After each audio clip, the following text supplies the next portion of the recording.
राहुल गांधी तो पिछले एक हफ्ते से चीख चीख के कह रहे थे कि जब वो वोट चोरी का एटम बम फोड़ेंगे तो तहलका मच जाएगा, और आज वो सच हुआ। जैसे ही राहुल गांधी ने प्रेस कॉन्फ्रेंस करके कर्नाटक की एक विधानसभा में वोट चोरी का डेटा पेश किया तो पूरे देश में सनसनी मच गई है। ना सिर्फ ज्ञानेश कुमार के चुनाव आयोग की सिट्टी पिट्टी गुम हो गई है, बल्कि हमेशा राहुल गांधी को हमेशा घेरने वाला मोदी सेना भी गायब हो गई है। चुनाव आयोग ने तो हद ही खत्म कर दी। गलतियों को सुधारने के बजाय नए खेल की तैयारी में जुट गए हैं। खबर निकल के सामने आई है कि चुनाव आयोग ने राहुल गांधी की आवाज को दबाने के लिए एक बड़ा मकड़ जाल तैयार किया है। चुनाव आयोग ने कौन सा मकड़ जाल तैयार किया है और क्यों ये कहा जा रहा है कि वो बीजेपी की भाषा बोलने लगी है, ये मैं आपको अपने इस रिपोर्ट में बताने वाली हूँ। साथ ही भी चर्चा करेंगे दोस्तों कि कैसे नोटिस और FIR एक तक बात जो है वो पहुंच गई है। नमस्कार दोस्तों, आप देखना शुरू कर चुके हैं 4 PM और मैं हूं आपके साथ सिमरन। दोस्तों, आज राहुल गांधी ने अपनी प्रेस कॉन्फ्रेंस में साफ साफ कहा कि देश में वोट चोरी हो रही है और इसमें कोई और नहीं बल्कि खुद चुनाव आयोग शामिल है। राहुल ने दावा किया है कि उनके पास जो सबूत है वो एटम बम की तरह है।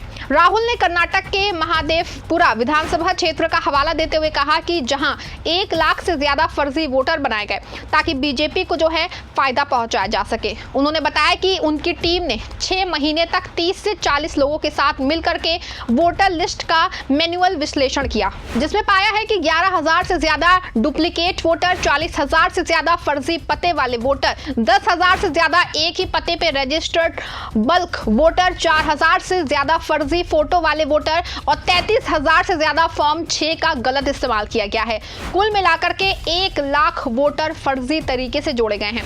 राहुल गांधी ने खास उदाहरण भी दिया। एक वोटर गुरकीरत सिंह डैंग के नाम पे 4 अलग अलग बूथों पे वोटर कार्ड बनाए गए। राहुल गांधी ने कहा कि ये सिर्फ एक विधानसभा की बात नहीं है।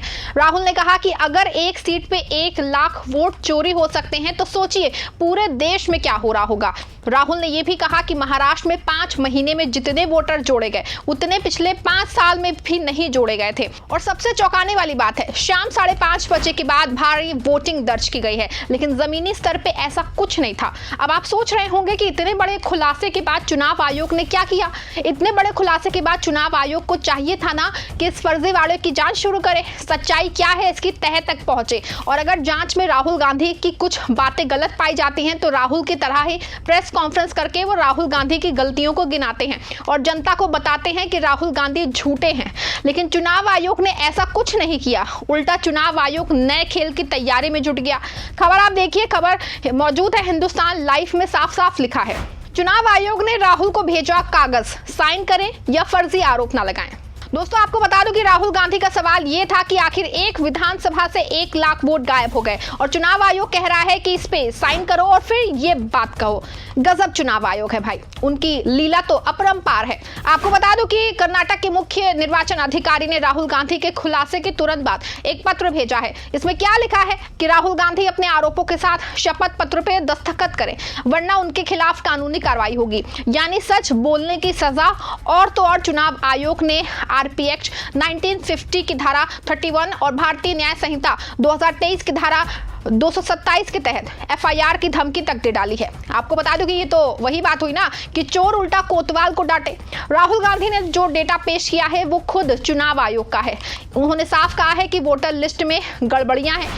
नंबर 1, कुछ पते 00 हैं, यानी कोई पता ही नहीं। नंबर 2, कुछ घरों का वेरिफिकेशन ही नहीं हुआ है। नंबर 3, एक ही पते पे 50 से 80 लोग रजिस्टर्ड हैं। लेकिन दोस्तों, चुनाव आयोग ने इन गड़बड़ियों को ठीक करने की बजाय राहुल गांधी को ही धमकाया शुरू कर दिया है। और सबसे हैरानी की बात तो ये है दोस्तों कि आयोग ने कहा है कि डिजिटल वोटर लिस्ट और CCTV फुटेज उपलब्ध नहीं है।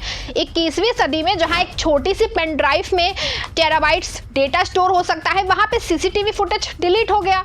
आपको बता दो कि 7 अगस्त को जब राहुल ने डेटा के साथ सबूत पेश किए तो आयोग के पास जवाब नहीं था। इसके बजाय उन्होंने राहुल को नोटिस भेज दिया और कहा कि वो अपने बयान वापस ले, वरना कानूनी कार्रवाई होगी।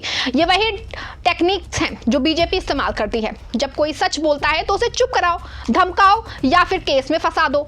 याद कीजिए 2024 में जब लोकसभा चुनाव चल रहे थे, तब भी चुनाव आयोग ने पीएम मोदी और राहुल गांधी दोनों को नोटिस भेजा था। बीजेपी ने राहुल पे भाषा और शब्दों के गलत इस्तेमाल का इल्जाम लगाया था और कांग्रेस ने पीएम मोदी पे धर्म और जाति के आधार पर नफरत फैलाने का आरोप लगाया था। लेकिन दोस्तों, उस वक्त आयोग ने दोनों पार्टियों को नोटिस भेज के बैलेंस दिखाने की कोशिश की थी। लेकिन राहुल गांधी ने जब महाराष्ट्र, हरियाणा और कर्नाटक में वोट चोरी की बात उठाई तो बीजेपी ने इसे हताशा और राजनीतिक शिगुफा करार दिया है और आयोग भी वही राग अलाप रहा है। अब सवाल यह है दोस्तों कि आखिर ये वोट चोरी का खेल क्या है। राहुल गांधी ने जो खुलासा किया है वो सिर्फ कर्नाटक तक सीमित नहीं है, उन्होंने महाराष्ट्र और हरियाणा का भी जिक्र किया।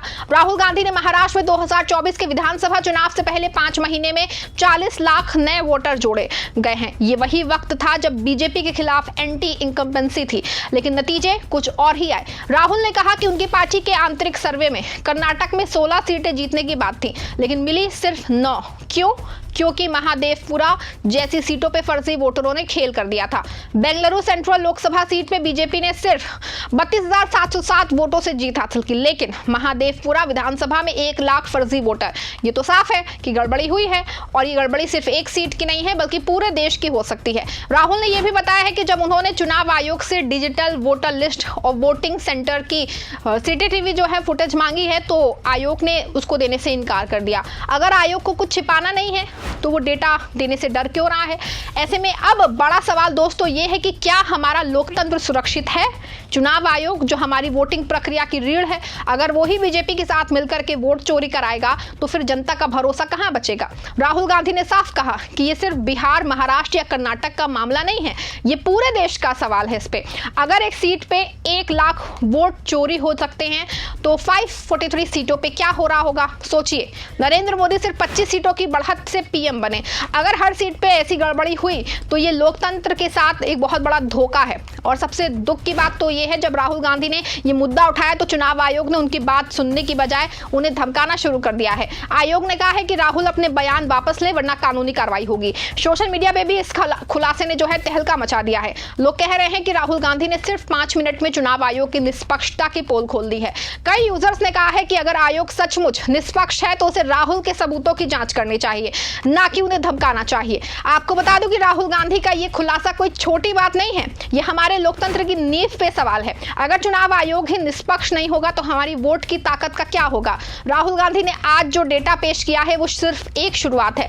उन्होंने कहा कि वो 8 अगस्त को बेंगलुरु में विरोध प्रदर्शन करेंगे और ये सबूत आयोग को सौंपेंगे। लेकिन सवाल यह है कि क्या आयोग इन सबूतों की जांच करेगा या फिर बीजेपी की तरह राहुल को चुप कराने की कोशिश करेगा? आपको दोस्तों क्या लगता है? राहुल गांधी ने जो खुलासा किया है वो चुनाव आयोग के फर्जीवाड़े का बड़ा सबूत है और इस सबूत की जांच करने के बजाय चुनाव आयोग एफआईआर की धमकी और एफिडेविट भेजना कितना सही है? आपकी जो भी राय है कमेंट में जरूर लिखिए। खबर अच्छी और सच्ची लगी खबर को लाइक शेयर और चैनल को सब्सक्राइब कर लीजिएगा।